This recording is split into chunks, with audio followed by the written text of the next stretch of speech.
को आप सबको सूचना दी गई थी, लेकिन पुनः से एक मौका है इस समय, तो संकल्प जो हुए थे दरबार की ओर से पुनः दोहरा दी जाए 2-3 सूचनाएं। पहला तो ये कि जो पद यात्रा और दंडवत यात्राएं रुकी हुई थी, वो है सभी पद यात्राएं और दंडवत यात्राएं 26 फरवरी से शुरू हो जाएंगी।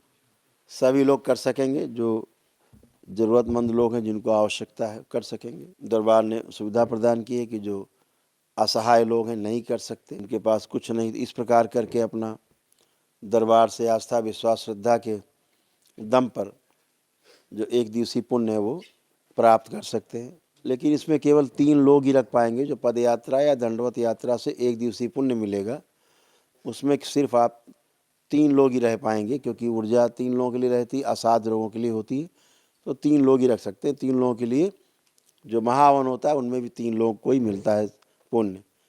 तो इसमें दंडवत यात्रा पे या पद यात्रा करके आए लोगों को एक दिवसीय हवन हवन के पुण्य के साथ साथ उसको एक दिवसीय महाहवन के पुण्य भी प्राप्त होते हैं। तो इसलिए सभी लोग 3 लोग ही रख पाएंगे। पहली बात, ज़्यादा रखते हैं, कोई दीक्षा नहीं लेता, कोई संकल्प नहीं लेता, तो फिर समस्या होती, लोगों के रोग कष्ट आप में खींचते हैं जो दीक्षा ले चुके होते हैं। तो ये ध्यान रहे कि इसमें दीक्षा लेना तत्काल अनिवार्य है। जैसे ही पहली पूर्णिमा आए दीक्षा लेना अनिवार्य है, पहली अमावस्या आए तो अमावस्या करना अनिवार्य है, अन्यथा हवन के पुण्य क्षीण होंगे, फिर कोई फ़ायदा नहीं होगा उसका, इसलिए ध्यान रखेंगे। बाकी जो वनडे करके जो दरबार में आते हैं, वनडे करते हैं, जैसे आप लोग बैठे हैं दरबार में, आपने वनडे किया है, आप दरबार में धन खर्च करके ब्राह्मण देवता आपको वनडे कराते हैं, उसके बाद जो भी संकल्प प्रार्थना या आगे की प्रक्रिया है जैसे करते हैं, वो सारी प्रक्रिया अवश्य करनी है। जैसे रुद्राभिषेक है, महामृत्युंजय का हवन है, घर में एक सिद्ध हवन करना, वो सारा जैसे वनडे के लोग करते हैं वैसे ही पुण्य प्राप्त होने के पश्चात आपको करना है। इस बात का विशेष ध्यान रखें ताकि पुण्य आपके सक्रिय रहें और आपने जिस उद्देश्य के लिए ये किया है पद यात्रा और दंडवत यात्रा, वो फलित रहे आपके साथ। इस बात का विशेष ध्यान रखेंगे। तो 26 फरवरी को जो पद यात्रा है 2 स्थानों से ही होगी, बाकी किसी स्थान से मान्य नहीं होगी। एक श्री काशी विश्वनाथ धाम से, वाराणसी से, काशी से होगी। भगवान काशी विश्वनाथ का जलाभिषेक करके, रुद्राभिषेक जो भी आप कर सकें वहाँ करके, जो आपकी क्षमता हो। और माता अन्नपूर्णा का स्थान है, वहाँ पर शक्तिपीठ है, अंदर ही शक्तिपीठ के दर्शन करके, माँ के दर्शन करके, और वहाँ से अपना जल लेकर के गंगा जी से स्नान करके और श्री करोली शंकर महादेव धाम कानपुर के लिए प्रस्थान करेंगे। ऐसे ही श्री वृंदावन धाम से, वहाँ गोपेश्वर महादेव है, दरबार है, जाएं, जमुना जी हैं, स्नान करें, गोपेश्वर महादेव को स्नान कराएं, जलाभिषेक करें, जो आपकी क्षमता हो, रुद्राभिषेक करें, और उसके पश्चात वहाँ से श्री बिहारी जी के दर्शन करें और करके जल लेकर के वहाँ से श्री करोड़ शंकर महादेव धाम कानपुर के लिए प्रस्थान करें। यहाँ शिवलिंग पे आके भोलेनाथ को अर्पित करें। तो इस तरह से आपको एक दिवसीय पुण्य की प्राप्ति होती है और तमाम दरबार की मान्यता है, यहाँ की आस्था विश्वास श्रद्धा है कि आपके तमाम रोग कष्ट जाते हैं। साथ में दंडवत यात्रा कानपुर के सरसैया घाट से शुरू होगी। के लिए अभी जो दंडवत यात्रा जो पदयात्रा बताई, उसके लिए ध्यान रखना है कि मान लीजिए 20 लोगों को ग्रुप आपका है, पदयात्रा करना चाह रहा है, तो कम से कम एक व्यक्ति पद यात्रा शुरू करने के पहले दरबार जरूर आए। दरबार आकर के यहाँ से झंडे हैं, बैनर है, जो भी यहाँ सामग्री है वो यहाँ से अवश्य ले और अर्जी बंधन करें यहाँ पर। और जितने लोग यात्रा करना चाहते हैं उनका अपना बंधन वगैरह ले करके वहाँ से ज़रूर आए, ठीक है ना। तो इस बात का विशेष ध्यान रखना है कि यहाँ पर अर्जी बंधन करके तभी पद यात्रा शुरू करें। इसी प्रकार से दंडवत यात्रा जो लोग करेंगे वो लोग दरबार में आ करके, पहले दरबार आ करके, जैसे 26 की दंडवत यात्रा शुरू हो रही कानपुर के सरसैया घाट से, तो वो 4 दिन की पदयात्रा कम से कम होगी संभवतः। तो दरबार ने जगह जगह व्यवस्था कर रखी है रुकने की और भोजन की, रास्ते में सभी प्रकार के कार्यक्रम, चिकित्सा की, रास्ते में एम्बुलेंस की, सब व्यवस्था दरबार करके रखी है।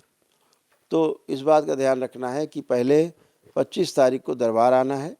दरबार में यहाँ हाजिरी लगानी, अपना अर्जी बंधन करना है सब लोग, और उसके पश्चात यहाँ से पद यात्रा करते हुए 25 तारीख को अपना श्री सरसैया घाट पहुँचे। कानपुर कचहरी के बगल में है, जेल के बगल में, बड़े चौराहे के पास सबसे प्राचीन घाट है वहाँ का, सरसैया घाट। वहाँ पर भी अपना रुकना बैठने की व्यवस्था रहेगी। वहाँ रुक करके और अगले दिन वहाँ से दंडवत यात्रा प्रारंभ करेंगे।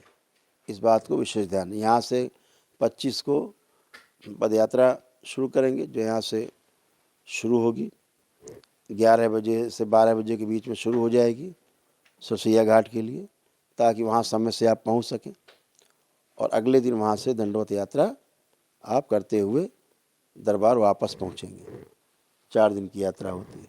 तो ये आपको सूचना देनी थी, इसको अपने हिसाब से आप अपनी सुविधा अनुसार करेंगे।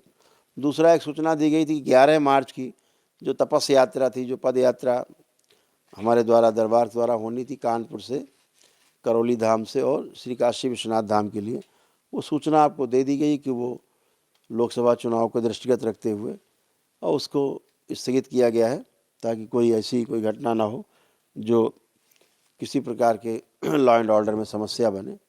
तो इसलिए दरबार ने उसको स्थगित किया है। चुनाव के बाद इस यात्रा को समय देख करके और उसको शुरू किया जाएगा। इस बात को भी नोट रखेंगे क्योंकि वो यात्रा निरस्त है। तीसरी एक सूचना दी गई थी कि दरबार के तमाम दीक्षित भक्त हैं जो दीक्षा ले चुके हैं दरबार से, सारी प्रक्रिया पूर्ण करके 9 हवन की प्रक्रिया कर रखी है उन्होंने। तो 9 हवन की प्रक्रिया करके और उनको ऐसा महसूस होता है कि उन्हें एक दिवसीय अनुष्ठान की आवश्यकता है। दरबार उनको बताता है कि जो असाध्य रोग हैं आपके यहाँ, लगभग रहते हैं सभी के यहाँ असाध्य रोग, उनकी पीड़ा, उनके कष्ट, वो सब नष्ट हों, उसके लिए एक विराट ऊर्जा की आवश्यकता है, एक दिवसीय अनुष्ठान की आवश्यकता है। तो बहुत लोग धनाभाव के कारण नहीं कर पाते हैं, तो दरबार ने उनको भी एक विशेष रूप से व्यवस्था की है कि उनको 15 जून तक, अब से लेके 15 जून तक, यानी कल भी शुरू कर सकते हैं, 15 जून तक इस तरह से ये व्यवस्था खुली रहेगी। जो लोग 14 फरवरी के पहले के दीक्षित भक्त हैं, बाबा के जन्मदिन के पहले के दीक्षित भक्त हैं, वो यहाँ पर सब कंप्यूटराइज है, पूरा लिखा पढ़ी में रहता है ये सब। तो आप दीक्षित हैं तो दरबार में आपको 61,000 रुपये की छूट मिलती है और आप उसके बाद अपना 1 डे अपना कर सकते हैं। ये दरबार के उन भक्तों के लिए, दरबार के दीक्षित भक्त हैं।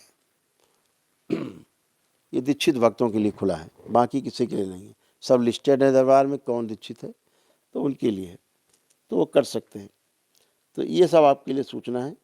बाकी आप लोग सब स्वस्थ रहें और मस्त रहें। दरबार